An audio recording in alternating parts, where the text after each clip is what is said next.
जय श्री कृष्णा।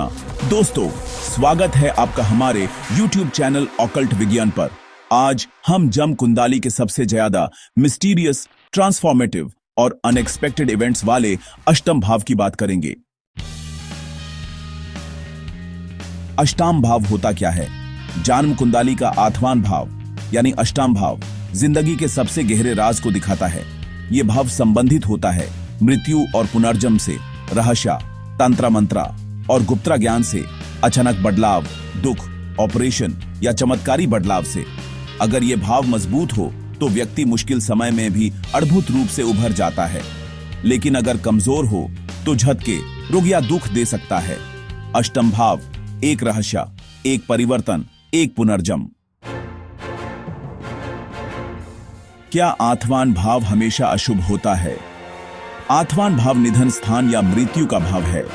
वास्तव में आठवां भाव मृत्यु भाव नहीं है, यह आपकी दीर्घायु यानी आपके जीवन काल का भाव है। आठवां भाव भय, ससुराल पक्ष, गुप्त गतिविधियां, गुप्त परिवर्तन और अचानक अप्रत्याशित घटनाओं का भी भाव है। दुर्घटना, छौट, दीर्घकालिक रोग, अंतरंग संबंध भी आठवें भाव के अंतर्गत आते हैं। आठवां भाव हमारे भग्या भाव से 12वां है, इसलिए भग्या की हानि का अर्थ है कष्ट, पीड़ा, असफलता, अंधकार, और आठवां भाव अंधकार से जुड़ा है। आमतौर पर लोग आठवें भाव की गतिविधियों से बचते हैं या नहीं करना चाहते। आठवां भाव अंधकार भाव है, इसलिए आप ठीक से नहीं देख सकते कि आठवें भाव के आगे क्या है। कलपुरुष की कुंडली में आठवें भाव का प्रतीक वृश्चिक है, जो रहस्य, अधिकार जताने की प्रवृत्ति, गुप्त आक्रमण की प्रवृत्ति और आत्म रक्षा के लिए जहरीली डंक का प्रतिनिधित्व करता है। इसलिए यदि आठवां भाव मजबूत है तो यह आपको आत्म रक्षा क्षमता प्रदान करता है। आप जानते हैं कि दुश्मनों से कैसे बचना है, लेकिन क्या हम अष्टम भाव को हमेशा एक नकारात्मक भाव मान सकते हैं? हमारे शास्त्रों में अष्टम भाव के कुछ सकारात्मक और अच्छे पहलू भी बताए गए हैं। गहन ध्यान और आध्यात्मिकता इस निधन स्थान के सकारात्मक गुण हैं। गहन ध्यान के लिए आपको एक गुप्त और शांत जगह की आवश्यकता होती है, जहां कोई भी आपको परेशान न करे। बड़ा परिवर्तन केवल अष्टम भाव से ही संभव है। शोध और गहन अध्ययन के क्षेत्र में अष्टम भाव महत्वपूर्ण है। बीमा भी अष्टम भाव से आता है, क्योंकि बीमा किसी व्यक्ति की दुर्घटना या मृत्यु के बाद ही सक्रिय होता है। यह मोक्ष के प्रबल त्रिकोणों में से एक है। यदि आप मोक्ष चाहते हैं तो द्वादश भाव के अलावा अष्टम भाव का विश्लेषण आवश्यक है। अन्य भावों से अष्टम भाव की बात करें तो देखिए, धन भाव से सप्तम भाव यानी यह द्वितीय भाव का भोग स्थान है। अष्टम भाव से आप अपने कर और आरण चुकाते हैं, जो आप अपने द्वितीय भाव से प्राप्त करते हैं। बीमा में आप भविष्य के लिए धन का निवेश करते हैं और अगर कुछ होता है तो यह सक्रिय हो जाता है। कर्म भाव से 11वां भाव 10वें भाव से 11वां भाव है, इसलिए आपके काम से अचानक वृद्धि या धन में वृद्धि हो सकती है, या फिर अचानक लॉटरी जीतना, या जिसकी आप उम्मीद नहीं कर सकते, या अनर्जित धन। ये सब 8वें भाव से जुड़े हैं। विरासत भी अचानक लाभ से जुड़ी है, जो किसी की मृत्यु के बाद 8वें भाव की कृपा से ही जातक को धनवान बना देती है। संतान भाव से चौथा भाव 8वां भाव जातक के लिए नकारात्मक भाव है, क्योंकि यह आपके लग्न को प्रभावित करता है, लेकिन 5वें भाव से यह सुख भाव है, इसलिए यह भाव आपको संतान से सुख देता है। 5वां भाव आपके कर्मों का भाव है, जो आपके बच्चों से जुड़ा है। जय भाव से दूसरा भाव आपके जीवन साथी का धन 8वें भाव से देखा जाता है। संयुक्त धन भी 8वें भाव से देखा जाता है। अष्टम भाव से ससुराल वालों को भी देखा जाता है। तो आप जीवन साथी, धन संपत्ति से कितने खुश हैं और ससुराल वालों के साथ जीवन का आनंद कैसे लेते हैं, यह एक मजबूत अष्टम भाव बताता है। द्वादश भाव से 9वां भाव अध्यात्म, मोक्ष, ज्योतिष, विदेश यात्रा से भाग्य की ओर आपका झुकाव भी दिखाता है। अष्टम भाव से द्वादश भाव से सकारात्मक उपलब्धि मिलती है।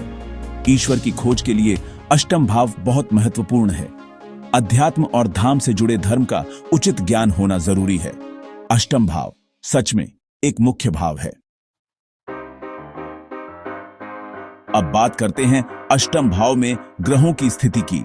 जब सूर्य या सूर्य राशि सिंह अष्टम भाव में स्थित हो तो इसका मतलब है कि लोगों को झांत चीजों से डर लगता है। सूर्य कभी कोई बात नहीं छुपाता, हर चीज सामने आ जाती है। जब आपको पता चलता है कि यह डर है तो आप उससे डर जाते हैं। वे जानते हैं कि यह गुण मेरे पास आता है, फिर भी वे डरते हैं। अंधकार क्षेत्र में प्रवेश करते ही उन्हें डर लगता है। अब चंद्रमा की बात करें तो जब चंद्रमा अष्टम भाव या चंद्र राशि कर्क पर स्थित होता है तो वे भावनाओं से भयभीत होते हैं। चंद्रमा अपने ज्वारीय प्रभाव पर निर्भर करता है। भावनाओं से डर, वे अपनी और दूसरों की भावनाओं से डरते हैं। आपका मानसिक संतुलन रहस्यवाद या गूढ़ विज्ञान से जुड़ा होता है। अब मंगल की बात करें तो जब मंगल अष्टम भाव में स्थित होता है तो व्यक्ति को हमेशा सावधानी बरतनी चाहिए, क्योंकि उनका डर बहुत ज्यादा होता है। जब वे भयभीत होते हैं तो वे किसी को चोट भी पहुंचा सकते हैं। आतंकवादी ऐसा करते हैं। मंगल एक हथियार है, मंगल एक धातु है, और जो लोग इसका व्यापार करते हैं वे भी इसमें आते हैं। सैनिक कभी कभी गोली के लोड होने के समय को ही भूल जाते हैं और गोली चल जाती है। इसलिए इस अष्टम मंगल का ध्यान रखना चाहिए, इसे बढ़ाना नहीं चाहिए। वह भय प्रलोभन भी चोट पहुंचाता है। अब बुध की बात करें तो यदि बुध अष्टम भाव में हो या बुध राशि अष्टम भाव में हो तो लोग बहुत गहरी गणना करने वाले होते हैं। उन्हें अपनी गहराई का डर सताता है। कभी कभी लोग ऊंचाई से डरते हैं, वे नीचे नहीं देख पाते। उनका मन इतना गहरा हो जाता है कि उन्हें गहराई का डर सताने लगता है। बहुत ज्यादा गणना करने के कारण उन्हें जिन चीजों से डर लगता है उनसे वे डरते हैं। विरासत में मिली संपत्ति के मामले में वे बहुत ज्यादा गणना करने वाले होते हैं। विरासत मिलने के बाद वे या तो उसे बेचकर दूसरा घर खरीदने की योजना बनाते हैं। बृहस्पति, जब बृहस्पति अष्टम भाव में हो या बृहस्पति राशि अष्टम भाव में हो तो लोगों में व्यापक भय होता है। वे भय के बारे में नहीं जानते, लेकिन जब वे सामाजिक रूप से बहुत से लोगों का सामना करते हैं तो वे हमेशा लोगों से डरते हैं। भीड़ का डर, भीड़, उस क्षेत्र में प्रवेश करते ही लोगों का दम घुट जाता है। परिवार में उन्हें लगता है कि परिवार के सदस्य उन्हें चोट पहुंचाएंगे। पैसों का डर कि एक दिन मेरा पैसा डूब जाएगा। बृहस्पति एक बड़ा डर देता है जो बाहर नहीं आ सकता। अष्टम भाव में स्थित बृहस्पति दीर्घायु में वृद्धि देता है, गूढ़ विद्याओं का अच्छा ज्ञान देता है। शुक्र सुख का प्रतीक है। इन्हें सुख तो बहुत मिलता है, लेकिन सुख भोगते समय इन्हें डर रहता है कि कल ये नहीं मिलेगा, तो ये केवल भविष्य के सुख के बारे में सोचते हैं, इसलिए आज का सुख नहीं ले पाते। जब ये सुख भोग पाते हैं तो डर जाते हैं। लेकिन अष्टम भाव में शुक्र शुभ होता है क्योंकि ये संजीवनी है। शुक्राचार्य आयुर्वेद के स्वामी हैं। शुक्र रस है, शरीर में दाने, जीवन शक्ति का रस। अष्टम भाव में शुक्र होने पर शरीर में बहुत रस होता है, शरीर में ऊर्जा और स्फूर्ति होती है। लेकिन फिर भी सुख भोगते समय व्यक्ति हमेशा डरता रहता है कि कहीं अगली बार या कल से ये सुख न मिले। उसे यह भी डर रहता है कि कहीं मेरी पत्नी मुझे छोड़कर न चली जाए, वो बहुत सुंदर है। शनि अष्टम भाव का कारक है, इसलिए जब शनि अष्टम भाव में स्थित होता है तो कारक भाव नाशवान होता है। यदि शनि या शनि की राशि अष्टम भाव में हो तो इसका मतलब है कि आपको कोई भय नहीं है। शनि आपको भयभीत नहीं होने देता। अष्टम शनि आपको लंबी आयु प्रदान करता है। आपको आनंद लेने के लिए हर चीज मिलती है। अष्टम शनि वाले लोग रहस्यवादी या गुप्त विद्याओं की ओर आकर्षित होते हैं। यहाँ कारक भाव नासिका शुभ है, किसी भी प्रकार का भय नहीं होता। राहु, जब राहु अष्टम भाव में होता है तो लोग आसानी से भय से बाहर आ जाते हैं। वह आपको भय से बचाएगा। इस प्रकार के लोग रहस्यवादी विज्ञान, पराविद्या, तंत्र विद्या में आसानी से लग जाते हैं। रजनीश ओशो का अष्टम राहु था। अष्टम राहु वाले लोग आपको याद करते हैं। केतु अष्टम भाव में शुभ नहीं होता क्योंकि यह अवशोषित कर लेता है। कभी कभी लोगों को भय तो होता है, लेकिन उन्हें पता नहीं होता कि उन्हें किस प्रकार का भय है। कुछ लोगों को तुरंत पता चल जाता है कि आपने क्या बताया। उन्होंने कहा कि मुझे नहीं पता, लेकिन कुछ हुआ था। कोई मेरा पीछा कर रहा है। विषाणु जनित रोग आसानी से उनके शरीर में प्रवेश कर जाते हैं। शनि, काल या समय अष्टम भाव का कारक है, इसलिए अपने कर्म अच्छे से करें। यदि आप अध्यात्म और ध्यान करते हैं तो 8वां भाव आपको अधिक समस्या और कष्ट नहीं देगा और आप 8वें भाव के अच्छे फलों का आनंद लेंगे। अष्टम भाव का कर्म उपाय।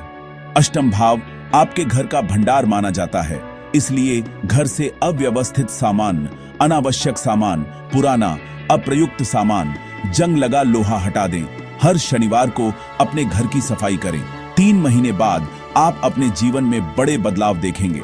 सारांश यह है कि यदि आप जीवन में सब कुछ करना चाहते हैं और अष्टम भाव के परिणामों का सामना करने के लिए तैयार हैं, तो यह अच्छा या बुरा हो सकता है यदि आपका जीवन अष्टम भाव से प्रभावित है। अष्टम भाव एक रहस्य जो जिंदगी को तोड़ता भी है और नया रूप भी देता है। जो इसे समझ गया वो खुद को समझ गया। अगर वीडियो पसंद आए हो तो चैनल को लाइक करें, सब्सक्राइब करें और बेल आइकॉन दबाना ना भूलें, ताकि आप तक एस्ट्रोलॉजी के गहरे ज्ञान रोज पहुंचते रहें। राधे राधे।